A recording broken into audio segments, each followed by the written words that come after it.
This summer, my mother moved out of the home where she'd lived for 46 years.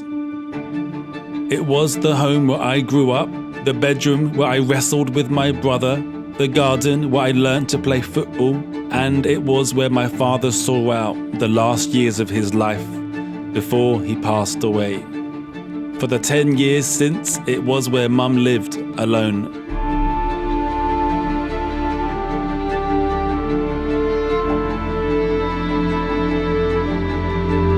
When she decided it was time to move out, we found her a bungalow with a garden where she could enjoy summers, and then set about packing up 46 years of life. But many of the things we packed away didn't belong to Mum, they were Dad's. Newspaper cuttings from his time as a journalist, cameras and lenses from his retirement hobby as a photographer, first edition books he collected in hope of future value. It was a difficult experience to look through it all, the remains of the life of a man who would look out the window and wonder what lies beyond. It is a wonder I share. Going through all these forgotten things left me with one simple thought: you can't take it with you. In this age of consumerism, where shiny things are dangled in front of our faces, where these things are delivered almost instantly to our doorstep, we are gripped with the disease of obtaining stuff. Few of us can claim to be free of this affliction, and I am not among those few. But what of these things when we are gone? They lay in boxes pushed to the back of a cupboard. They collect dust in a room somewhere, waiting for someone to find it and wonder what promises were made when they were purchased, and whether these promises were ever fulfilled. When, like my father, I lay on my deathbed, will I care what is in my cupboards? The things we accumulate are not important. It's what we do with them that matters, the memories we create. And always, always, I have found the best memories come when there is the greater challenge. So this summer, when finally I have time for an adventure, I'll adventure as far as I have time for. I'll head east, past the mountains of the Alps where I've already explored, into Slovenia, and then south, to challenge myself to travel farther than I've ever been before.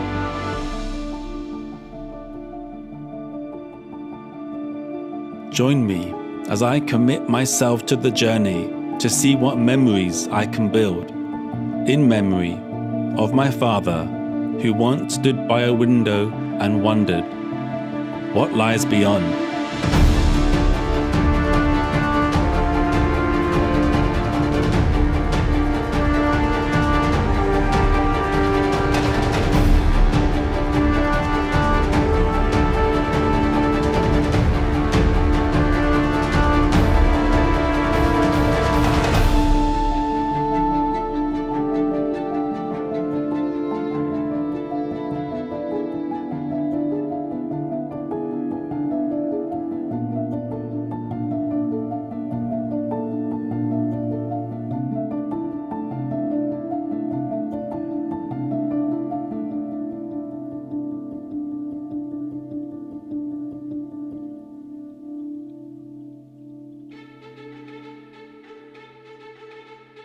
I had made my decision.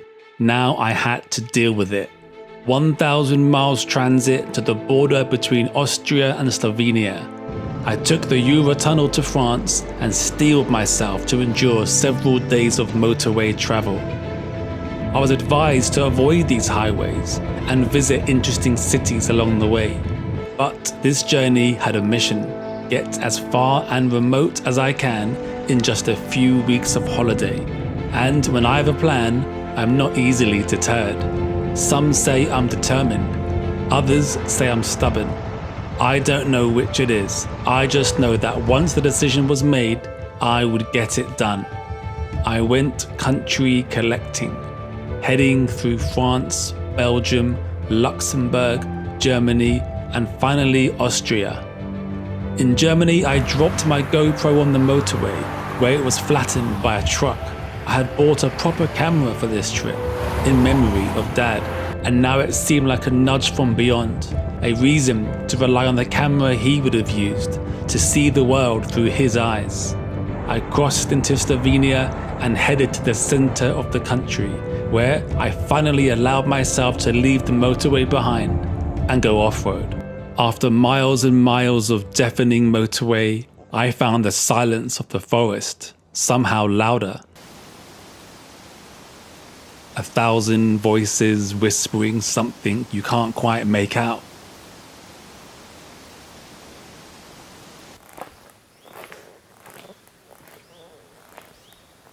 In A Walk in the Woods, Bill Bryson writes that woods are not like other spaces.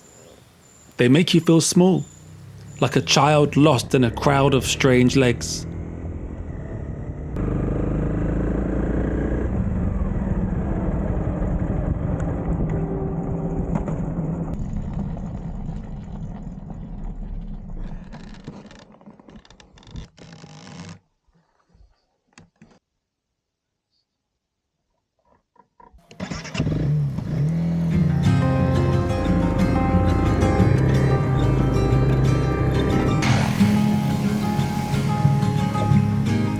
I was on the Trans-Euro Trail, also known as the TET, a route planned by volunteers that travels all over Europe's off-road paths, on every type of path you can imagine.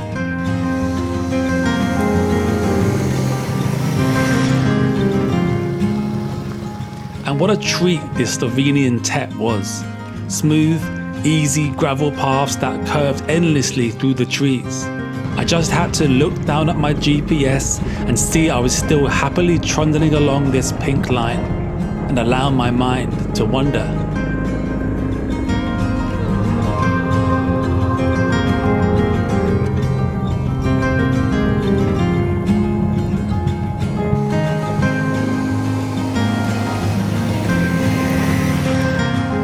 I found that I didn't want the day to end and rode long into the evening, eventually finding a campsite that I had all to myself.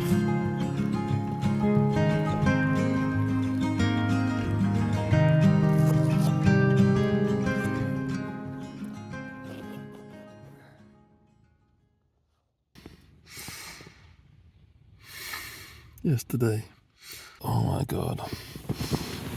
Yesterday I rode for 11 hours.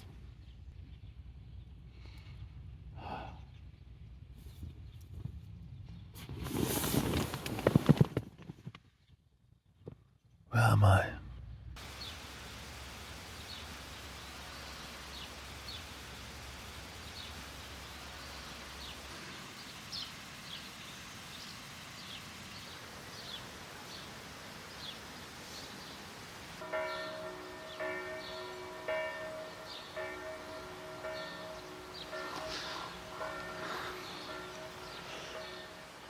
I stayed by a stream and there's just so much moisture in the air. It's funny, me running around with a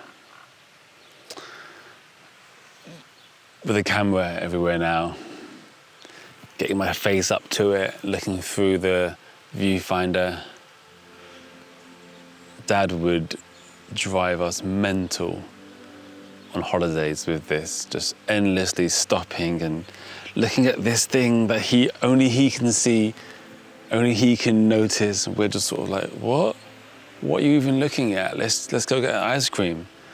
And he's just oblivious. He can't hear us. He sees something that we don't.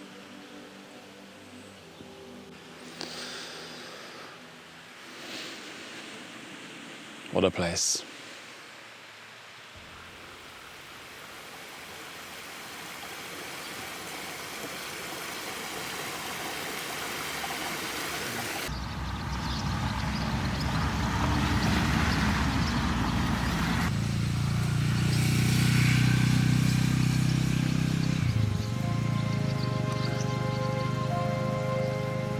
A river runs along the border of Slovenia and Croatia. a river unlike any I've seen before.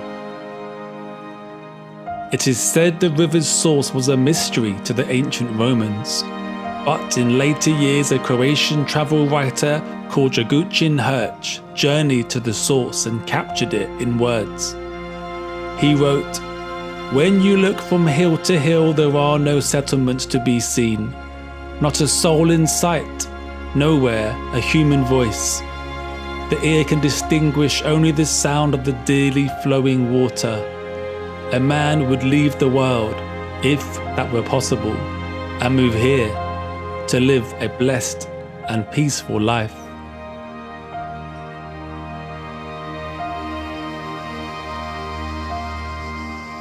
I felt as if I could have passed a lifetime just looking at the emerald green water. Finally, I pulled myself away and continued across the border into Croatia.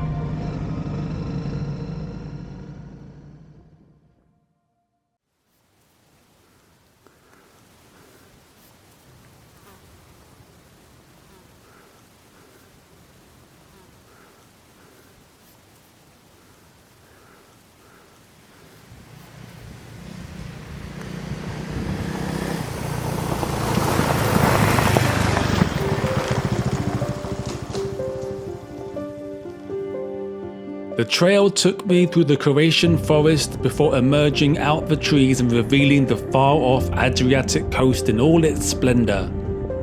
One of my favorite things about following the Tet is not knowing what is coming up ahead. When it takes me down steep rocks, I accept the challenge. When it lifts the curtain on a view like this, I bask in the beauty.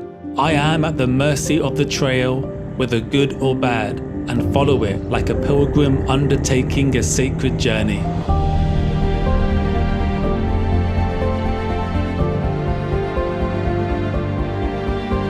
The temperature had been slowly creeping higher. In my excitement to ride and my eagerness to capture footage, I had ignored the heat and pushed on through, but by mid-afternoon, it all caught up to me.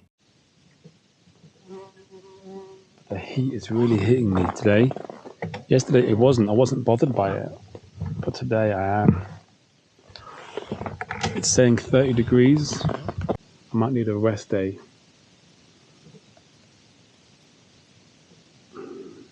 Hey, this is what happens. It's important you see this, I think. I mean, look, I'm on an awesome bike on awesome trails in an awesome country. Everything's working fine. You know, I don't have much to complain about. But right now, I could do with it just not being on the bike.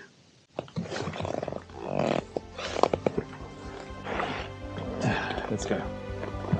It took me a while to head down out the trail and onto a road. But when I did, I headed to the nearest hotel I could find. And by the time I arrived, a storm threatened to break. I hid myself away in my hotel room and hoped a good night's sleep would bring me back to life.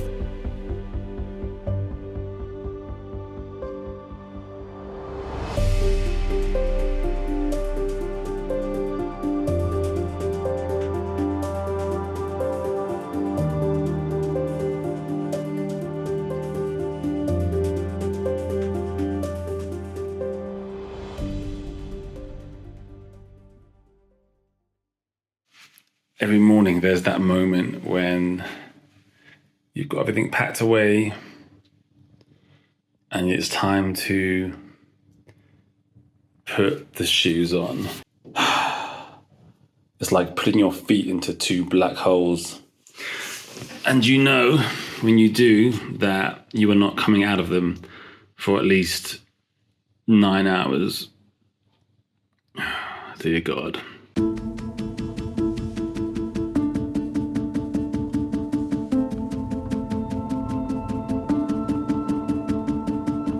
I welcomed the gathering clouds as they spread across the sky, softening the sun's gaze and easing the heat.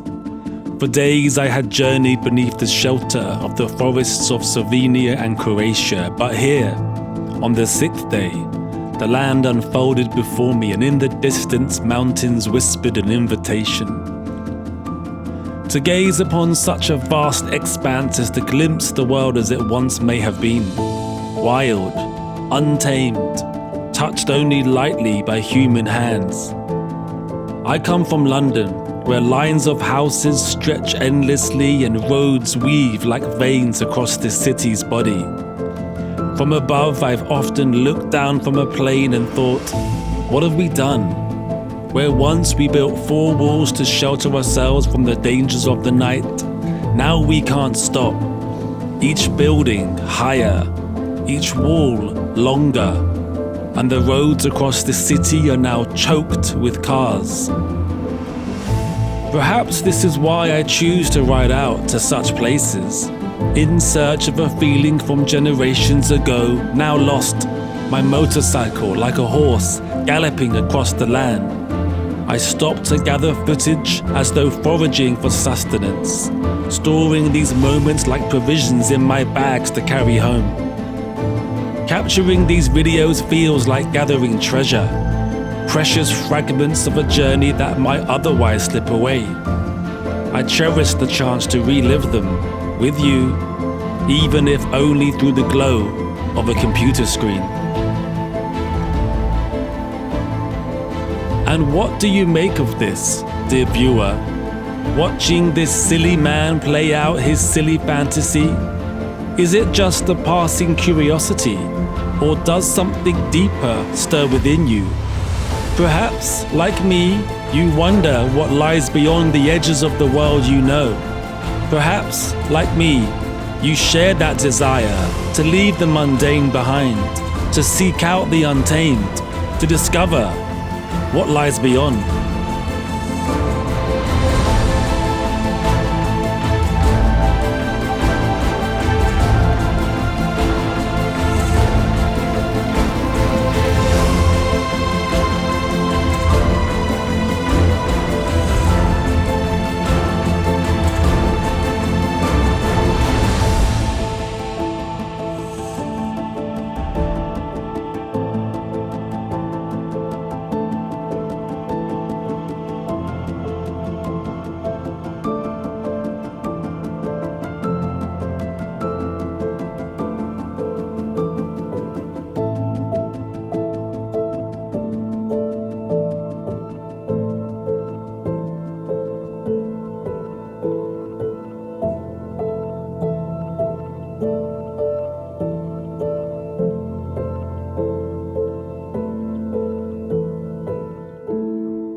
I now know exactly what to do when you move. Okay, what do you do when you move? You get rid of everything.